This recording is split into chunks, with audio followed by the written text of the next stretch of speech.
Assalamualaikum warahmatullahi wabarakatuh. Perkenalkan, nama saya Jihan Fauzia. Saya merupakan salah satu mahasiswi dari jurusan Bimbingan dan Konseling Islam Universitas Islam Negeri Sunan Gunung Jati, Bandung. Pada kesempatan kali ini, saya akan menyampaikan beberapa hal mengenai trauma healing bagi korban pasca bencana. Seperti yang kita ketahui bahwa Indonesia merupakan salah satu negara yang rawan akan bencana alam. Akhir-akhir ini sedang terjadi beberapa bencana alam di Indonesia, seperti banjir yang terjadi di Kalimantan Selatan, kemudian gempa bumi yang terjadi di Sulawesi Barat sebesar 6,2 magnitudo, lalu longsor yang terjadi di Cimanggung, Kabupaten Sumedang. Bencana alam yang terjadi tidak hanya menyebabkan kerusakan dan juga menelan korban jiwa, tetapi juga meninggalkan bekas luka yang sangat mendalam bagi para korban bencana, baik secara fisik ataupun psikis yang berupa trauma.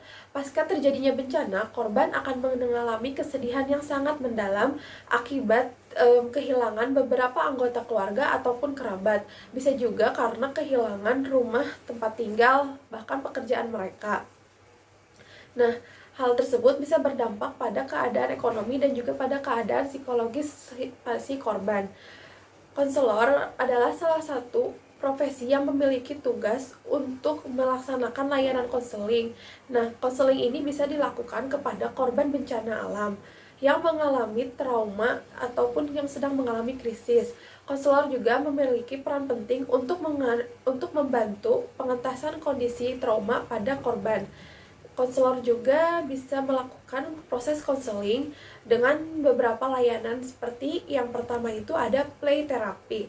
Play therapy ini cocok digunakan untuk anak-anak. Nah, karena anak-anak itu cenderung lebih mudah mengalami trauma dibandingkan dengan orang dewasa, karena anak-anak belum memiliki kematangan identitas diri dan mampu coping terhadap diri sendiri mengenai apa yang terjadi pada dirinya pada saat bencana alam tersebut terjadi.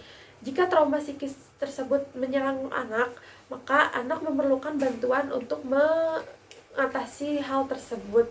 Oleh karena itu, anak-anak perlu dibantu untuk dapat menatap masa depannya. Layanan yang diberikan kepada anak-anak hendaknya sesuai dengan karakteristik perkembangan, baik aspek sosial, kognitif, emosi, maupun psikomotorik anak. Anak-anak biasanya akan sulit untuk diajak konsultasi dengan konselor. Terlebih lagi, anak-anak itu selalu memiliki keinginannya sendiri. Nah, dengan menggunakan play therapy ini, konselor bisa menggunakan permainan untuk sebagai media untuk konsultasi atau melakukan sebuah konseling dengan anak. Nah, permainan ini bisa dijadikan sebuah media bagi anak untuk mengekspresikan dirinya. Konselor bisa menggunakan berbagai macam permainan yang memancing perhatian anak agar anak itu tetap berada dalam proses konseling. Konselor bisa membangun kepercayaan dengan menunjukkan bahwa anak sedang melakukan kerja keras dan menunjukkan kemajuan. Konselor bisa memberikan permainan yang mengasah problem solving anak, agar anak dapat mengembangkan problem solving yang ada pada dirinya, sehingga saat anak mengalami beberapa masalah, anak akan mampu mencari problem solvingnya sendiri.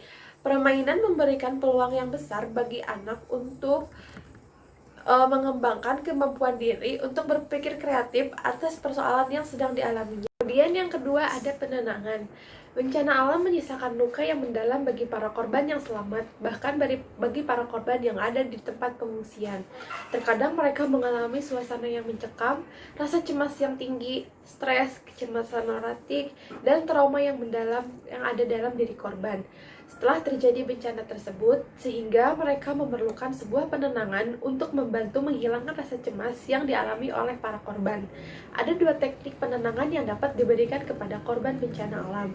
Yang pertama ada relaksasi, yaitu merupakan teknik yang bertujuan untuk membantu korban yang mengalami ketegangan psikis agar menjadi lebih tenang. Kemudian yang kedua ada desensitisasi. Desensitisasi itu merupakan suatu pendekatan yang digunakan untuk mengubah tingkah laku melalui perpaduan beberapa teknik yang terdiri dari memikirkan sesuatu, menenangkan diri, dan membayangkan sesuatu. Lalu, teknik penenangan ini merupakan salah satu teknik intervensi dalam proses konseling yang dapat dilakukan oleh konselor untuk membantu para korban agar menjadi lebih rileks. Kondisi rileks adalah kondisi di mana korban dalam keadaan yang tenang dan dalam suasana emosi yang tenang, serta berkurangnya kesensitifan terhadap suatu perangsang tertentu. Teknik penenangan, relaksasi, dan desensitasi ini merupakan salah satu teknik yang tepat untuk digunakan dalam mengatasi trauma yang dialami oleh para korban bencana alam. Kemudian yang ketiga, ada layanan pendalaman atau elektik, yaitu upaya konseling terhadap para korban bencana selayaknya diberikan. Karena para korban memerlukan bantuan untuk mengatasi perasaan kehilangan orang yang dicintai. Mereka butuh menata masa depan yang tak menentu akibat dari lingkungan yang baru. Banyak orang yang kehilangan dan hancur semangatnya ketika orang terdekat mereka meninggal. Upaya konseling singkat ini berfokus pada solusi alternatif menolong orang-orang yang cemas dan penuh rasa takut di tengah bencana. Layanan konseling tersebut dapat dilakukan dengan cara konselor menanyakan keadaan korban tentang perasaan mereka, apa keluhan atau apa rasa sakit yang mereka rasakan. Kemudian bagaimana rasa sedihnya mereka ketika ditinggalkan oleh orang tersayang. Lalu bisa juga menanyakan hal-hal agar konselor mengetahui persis kerisauan-kerisauan yang sedang dihadapi oleh para korban, ketakutan yang tengah menimpa jiwa mereka, dan bersikap empatik atas penderitaan yang tengah mereka hadapi.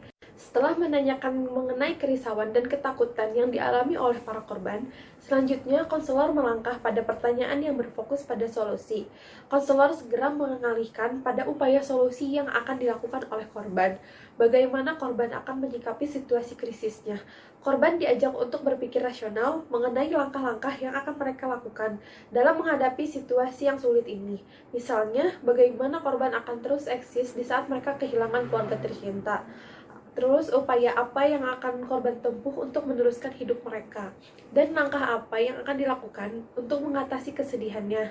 Dengan kolaborasi antara korban dan juga konselor, maka akan mempercepat upaya bangkit dari kegelisahan. Konselor membantu korban menemukan kekuatan diri mereka untuk melangkah maju. Misalnya, konselor menanamkan nilai berani mengambil resiko untuk tinggal di tempat yang baru yang lebih aman, dengan menemukan insight atau pengetahuan pada diri korban mengenai bencana, akan meringankan beban mereka dari keputusasaan. Para korban akan tegak berdiri menerima realitas mereka yang kehilangan sanak saudara dan rumah serta pekerjaan.